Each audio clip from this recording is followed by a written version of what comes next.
Hello and welcome to the Titus Timeout Podcast. I'm Jenny Abney-Civy, and today we're going to follow up on last week's talk about underfloor air distribution with a discussion on perimeter systems for underfloor air distribution.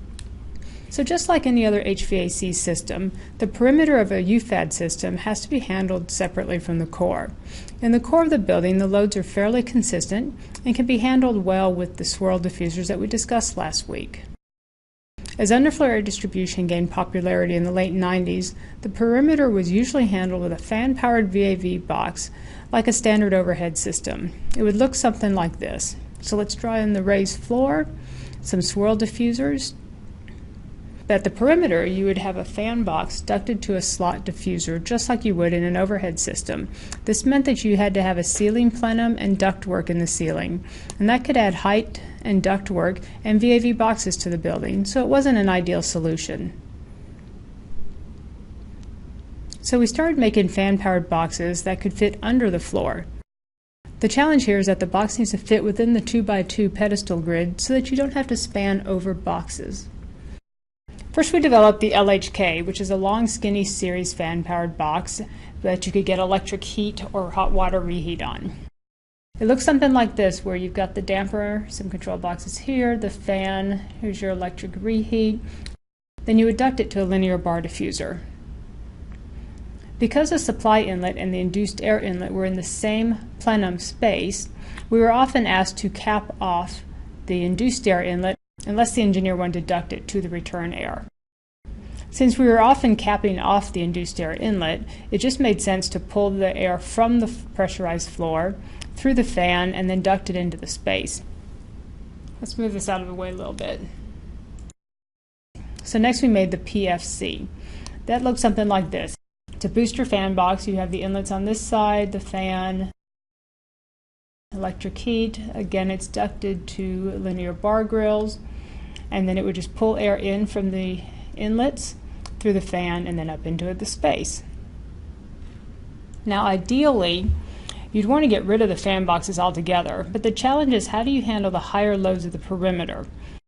Another challenge that I haven't mentioned is that both the overhead fan box system and the underfloor fan boxes ducted to the linear bar grills break through the stratification layer that I discussed in the last podcast. So let's draw a side view of these systems. The overhead fan box will have a throw that looks something like this. Now let me draw a side view of the underfloor system with the fan-powered terminals in the floor. And the linear bar grills will have a throw that looks something like this. Both of these will mix warm ceiling air into the occupied zone, which you're trying to avoid with your underfloor system. That's where our TAF-L perimeter system came in. The TAF-L system has modular heating and cooling plenums that use no additional fans and have a specially designed linear bar grill to keep the throw short. The cooling plenum, the TAF-LV, uses the pressurized air under the raised floor to supply the perimeter with cooling. Okay, so let me draw a side view of this. If this is your perimeter wall and there's your floor, what you have is kind of an angle frame mounted on the perimeter, and then your pedestal starts in here. The TAF-L system sits between these two, which is kind of nice because then you don't have to cut the floor tile to get the perimeter system in. So this is the TAF-LV, which sits on the angle in the floor tile, and then the CT TAF-L grill sits on top. It kind of looks like this.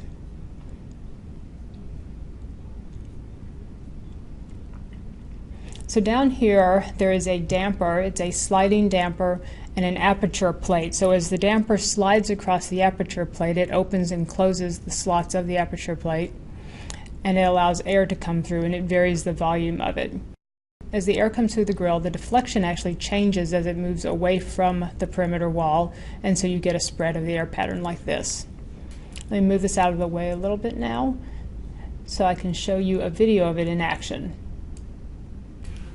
Okay, let me bring the video in, and we'll put it right here. So what you see here is our cold wall and our raised floor. The air is coming out of the raised floor, and it's enough airflow to handle the cold wall. I think this is about 225 CFM in a 4-foot section. And you can see that although it's using a linear bar grill, it has a fairly short throw. Okay, so now let's talk about the heating side. The heating unit comes in a hot water or electric heat called the TAF-LW or TAF-LE respectively, and uses the natural convection currents to heat the perimeter. So again, let's draw this out in a side view. So again, this is our perimeter wall and our floor. Again, you have the angle frame and the pedestal where the raised floor starts. The TAF-LW or E will sit in here just like the TAF-LV. Then there's a divider in the middle, and the reheat coil sits towards the perimeter wall. Just like the TAF-LV, the grill sits on top. Let's draw that in. Now the way this works, the cold air will fall off the perimeter glass.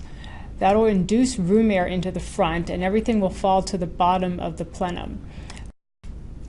Now the reheat coil is down here, so as the air passes over it, the air will warm up and rise. And that's how you would handle the perimeter heating. So now let's bring in a video of a test we did with the TAF-L heating unit. So what you're looking at here is a close-up of the unit without the grill. You can't really see the air fall off the glass, but you can see the room air is actually being induced into the unit, and it falls into the plenum and rises up the backside along the glass. So remember, there's no fan being used here. So how you would use this is that you would alternate cooling and heating units across the perimeter. So it'd look kind of like this, with maybe a heating unit, a cooling unit, a heating unit, and a cooling unit. Or maybe it's just 2 heating units and 1 cooling unit, depending on your load. But the CT would be continuous across the top, so it would look from the room to be one continuous grill. The TAF-L system has addressed the perimeter heating challenge in a way that doesn't add fan boxes and doesn't break the stratification layer.